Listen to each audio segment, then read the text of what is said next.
بسم اللہ الرحمن الرحیم۔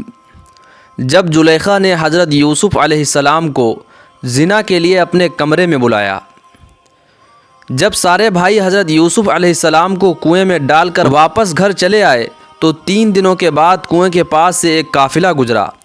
اس قافلے میں 10 لوگ تھے جو کہ مصر شہر کی طرف جا رہے تھے۔ ان لوگوں نے بہت لمبا سفر کیا تھا اور ان کے پاس پانی بھی ختم ہو گیا تھا، اس لیے ان لوگوں نے جب دور سے ایک کنواں دیکھا تو اسی کے پاس اپنے اونٹوں کو روک دیا اور اپنے میں سے ایک آدمی کو کنویں کے پاس بھیجتے ہوئے کہا کہ جاؤ دیکھو، اگر اس کنویں میں کچھ پانی ہو تو ہمارے لیے پانی لے آؤ۔ وہ آدمی جب اس کنویں کے پاس پہنچا تو دیکھا کہ ڈول کی رسی کنویں کے اندر پہلے سے پڑی ہے۔ اس نے سوچا کہ اس رسی میں ڈول بندھی ہوگی، اس لیے میں ڈول کو باہر نہ کھینچ کر سیدھے پانی ہی نکالنے کی کوشش کرتا ہوں۔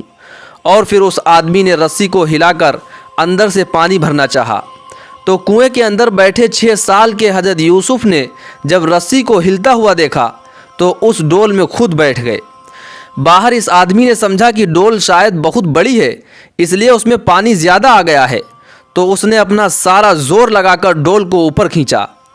جیسے ہی ڈول باہر نکلی اور اس آدمی کی نظر ڈول میں بیٹھے حضرت یوسف علیہ السلام پر پڑی تو اس کے تو ہوش اڑ گئے، کیونکہ دوستو اللہ تعالیٰ نے آدمیوں میں سب سے زیادہ خوبصورت حضرت یوسف علیہ السلام کو بنایا تھا اور عورتوں میں سب سے زیادہ خوبصورت حضرت آدم علیہ السلام کی بیوی حضرت حوا کو بنایا تھا۔ تبھی دوستو اس آدمی کی نظر جیسے ہی حضرت یوسف علیہ السلام پر پڑی تو وہ چلانے لگا کہ میرے ساتھیوں دیکھو، یہ ہمیں کیسا خوبصورت غلام کنویں کے اندر سے ملا ہے۔ سارے قافلے والے دوڑتے ہوئے آئے اور حضرت یوسف کی خوبصورتی کو دیکھ کر حیران رہ گئے۔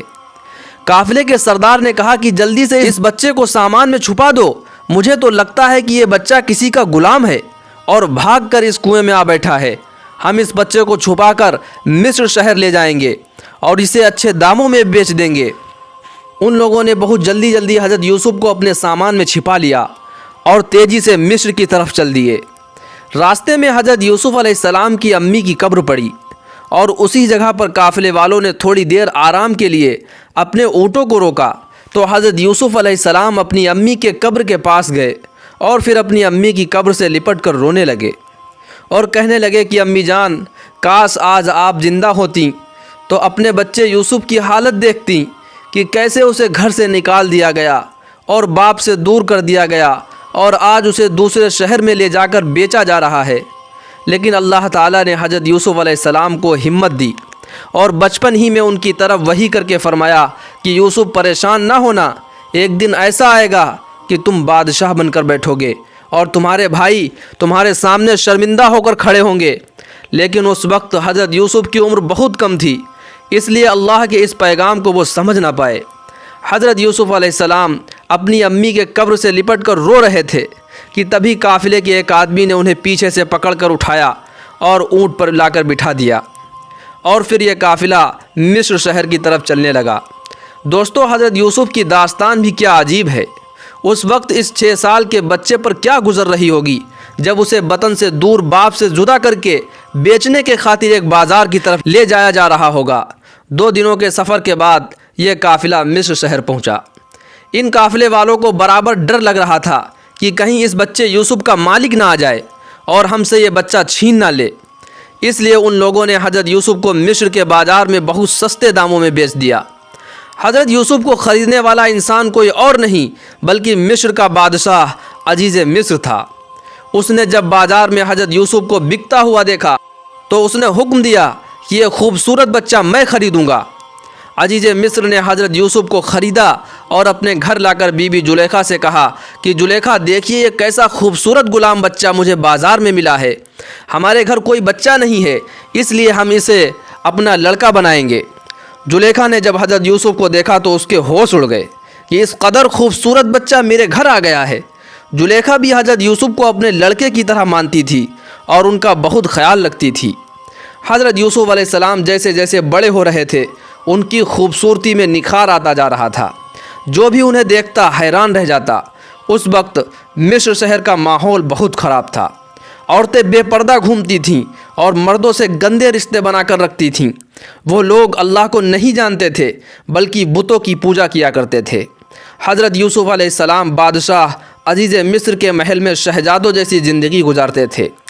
عزیز مصر نے اپنے خزانے حضرت یوسف کے لیے کھول دیے تھے کہ وہ جو چاہیں اور جیسے چاہیں خرچ کر سکتے ہیں۔ حضرت یوسف علیہ السلام بہت نیک مزاج لڑکے تھے اور اپنی ماں زلیخا اور اپنے باپ عزیز مصر کی خوب خدمت کیا کرتے تھے۔ وقت گزرتا گیا اور حضرت یوسف 16 سال کے ہو گئے۔ بادشاہ کی بیوی زلیخا جو ابھی تک حضرت یوسف کو اپنے بیٹے کی طرح مانتی تھی، لیکن کچھ دنوں کے بعد حضرت یوسف کا حسن دیکھ کر زلیخا کے بھی ارادے بدلنے لگے۔ وہ حضرت یوسف کو گندے ارادوں سے چھوتی اور انہیں اپنی خوبصورتی دکھا کر اپنی طرف مائل کرتی۔ لیکن حضرت یوسف علیہ السلام ایک نبی کے لڑکے تھے اور ان کے اندر اللہ کا ڈر کوٹ کوٹ کر بھرا ہوا تھا، اس لیے وہ اپنی ماں زلیخا کے بارے میں ایسی گندی باتیں کبھی سوچ بھی نہیں سکتے تھے۔ آخر ایک دن زلیخا نے دیکھا کہ میرا شوہر کسی کام سے محل کے باہر گیا ہوا ہے، تو اس نے خود پر قابو نہ رکھ کر حضرت یوسف کو اپنے کمرے میں بلایا۔ وہ کمرہ ایسا بنا ہوا تھا کہ اس کمرے تک پہنچنے میں 7 لوہے کے مضبوط دروازے لگے ہوئے تھے۔ زلیخا نے حضرت یوسف کو اندر لا کر ہر دروازے پر ایک مضبوط تالا لگا دیا اور دروازوں کے باہر محل کے درباریوں کو کھڑا کر کے کہہ دیا کہ جب تک میں اجازت نہ دوں اندر کسی کو بھی آنے مت دینا۔ اور پھر زلیخا حضرت یوسف کو لے کر ایک بند کمرے میں لے کر پہنچ گئی۔ حضرت یوسف کھڑے تھے اور زلیخا سامنے حضرت یوسف کو اپنے ساتھ گندا کام کرنے کے لیے بلا رہی تھی۔ دوستو، مصر کی خوبصورتی ویسے ہی بہت مشہور ہے، اس لیے زلیخا بھی بہت زیادہ خوبصورت تھی، کیونکہ بادشاہوں کی بیویاں عام طور سے خوبصورت ہی ہوا کرتی تھیں۔ بادشاہ اپنے پورے ملک میں سب سے خوبصورت لڑکی ہی سے شادی کیا کرتے تھے، تو بادشاہ کی بیوی زلیخا بھی حسن کی ملکہ تھی کہ اس کی بھی خوبصورتی دیکھ کر لوگ حیران رہتے تھے۔ لیکن زلیخا کا دل آج حضرت یوسف پر آ گیا تھا اور وہ حضرت یوسف علیہ السلام کو گناہ کی دعوت دے رہی تھی۔ حضرت یوسف علیہ السلام پہلے تو زلیخا کے ارادے نہ سمجھ سکے، کیونکہ حضرت یوسف زلیخا کو اپنی ماں سمجھتے تھے اور انہیں اپنی امی کہہ کر بلاتے تھے۔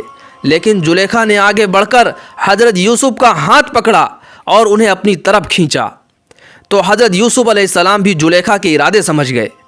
قرآن نے اس منظر کو اس طرح بیان کیا ہے کہ جس وقت زلیخا نے حضرت یوسف کو اپنی طرف بلایا تھا تو حضرت یوسف کا بھی کچھ ارادہ بنا، کیونکہ وہ بھی ایک نوجوان لڑکے تھے۔ لیکن اچانک اسی وقت اللہ کی مدد آ پہنچی اور حضرت یوسف نے کہا کہ اللہ کی پناہ، میں ایسا کام ہرگز نہیں کروں گا۔ میرے مالک نے مجھے رہنے کو گھر دیا ہے اور مجھ پر اتنا بڑا احسان کیا ہے۔ میں بھائیوں کے ظلم کا شکار ہو کر کنویں میں ڈالا گیا اور در بدر کی ٹھوکریں کھائیں۔ آج میں اس محل میں شہزادوں والی زندگی گزارتا ہوں، اس لیے میں اپنے مالک کو کبھی دھوکہ نہیں دے سکتا۔ پھر اللہ کی طرف سے حضرت یوسف کے دل میں ایک بات ڈالی گئی کہ یوسف، تم دروازے کی طرف بھاگو، پھر میری مدد دیکھنا۔ حضرت یوسف علیہ السلام نے دروازے کی طرف دوڑ لگا دی۔ زلیخا حضرت یوسف کو پکڑنے کے لیے پیچھے سے دوڑی۔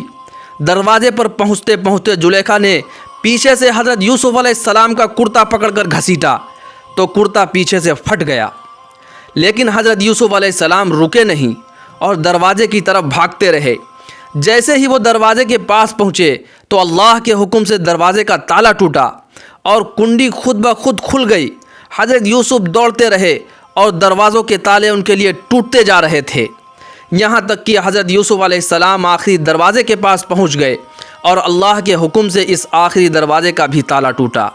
جیسے ہی آخری دروازہ کھلا تو سامنے زلیخا کا شوہر عزیز مصر کھڑا تھا۔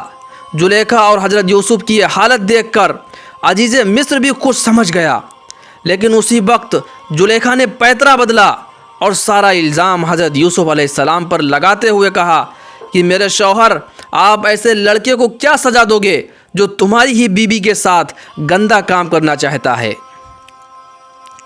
دوستو، اس کے آگے کا واقعہ انشاءاللہ جلد ہی اپلوڈ کیا جائے گا، جس میں یہ بتایا جائے گا کہ ایک دودھ پیتے 16 دن کے بچے نے حضرت یوسف علیہ السلام کو کیسے بچایا۔